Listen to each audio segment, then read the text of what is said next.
दोस्तों बहुत बहुत स्वागत करता हूं आप सभी का। लोकतंत्र में सरकार से सवाल पूछा जा सकता है, लेकिन तानाशाही में सरकार से सवाल नहीं पूछ सकते। अब बड़ा सवाल ये खड़ा हो रहा है कि इस देश में लोकतंत्र है या फिर तानाशाही। दोस्तों ये सवाल मैं नहीं खड़े कर रहा हूँ, ये सवाल खड़ा कर रही हैं लोक गायिका नेहा सिंह राठौर।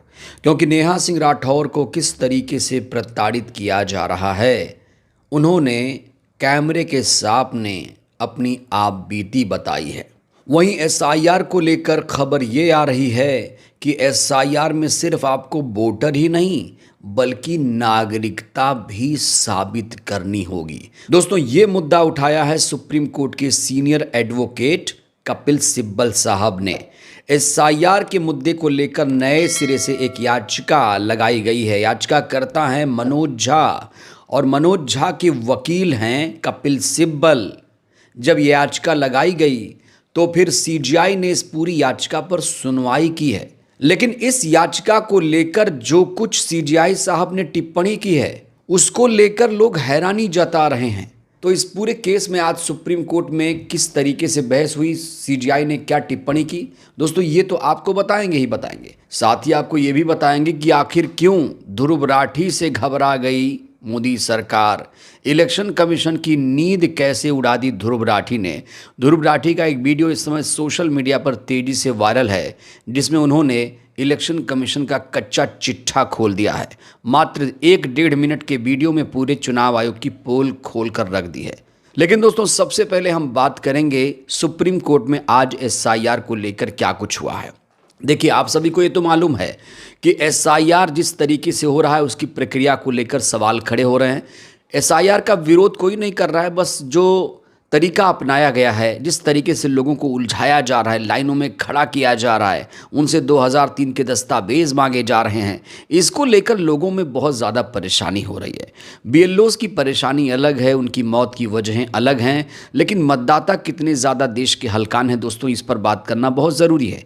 आज सुप्रीम कोर्ट में सबसे बड़ा सवाल ये खड़ा हुआ कि एक बीएलओ कैसे तय करेगा किसी की नागरिकता। क्या कोई बीएलओ ये तय कर सकता है कि कोई वोटर भारतीय नागरिक है या नहीं।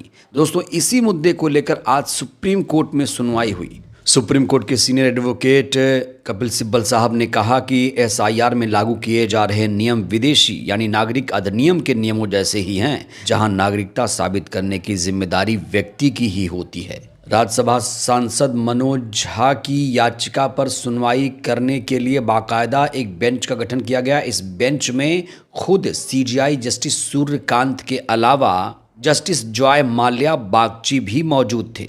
इस बेंच के सामने याचिकाकर्ता मनोज झा की तरफ से सीनियर एडवोकेट कपिल सिब्बल पेश हुए। कपिल सिब्बल ने अपना पक्ष रखते हुए बीएलओ यानी बूथ स्तरीय अधिकारियों की शक्तियों के दायरे पर भी सवाल उठाए। कपिल सिब्बल ने सुप्रीम कोर्ट में सबसे बड़ा सवाल ये खड़ा किया, क्या बीएलओ ये तय कर सकता है कि कोई व्यक्ति मानसिक रूप से विक्षिप्त है या नहीं। क्या वो तय कर सकता है कि कोई वोटर भारतीय नागरिक है या नहीं।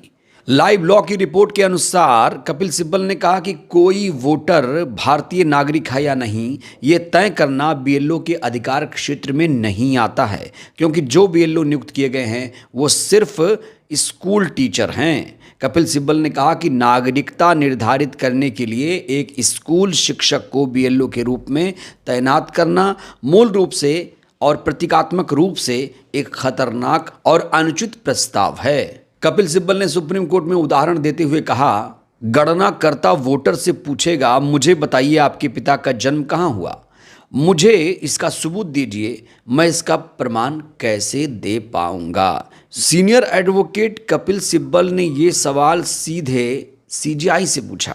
कपिल सिब्बल ने कहा कि मैं ये दायित्व कैसे निभाऊंगा जब मेरे पिता ने 2003 की मतदाता सूची के तहत वोट नहीं दिया था या उनकी मृत्यु उससे पहले हो गई थी। तो इसी मामले को लेकर मुख्य न्यायाधीश सीजीआई, नए सीजीआई जस्टिस सूर्यकांत, जिनसे पूरे देश को उम्मीदें हैं, उन्होंने जो जवाब दिया, 2 टूक में ही जवाब दिया, लेकिन जो जवाब दिया उससे पूरा देश हैरान है। मुख्य न्यायाधीश जस्टिस सूर्यकांत ने इस पर कहा, लेकिन अगर आपके पिता का नाम सूची में नहीं है और आपने भी इस पर काम नहीं किया तो शायद आप चूक गए।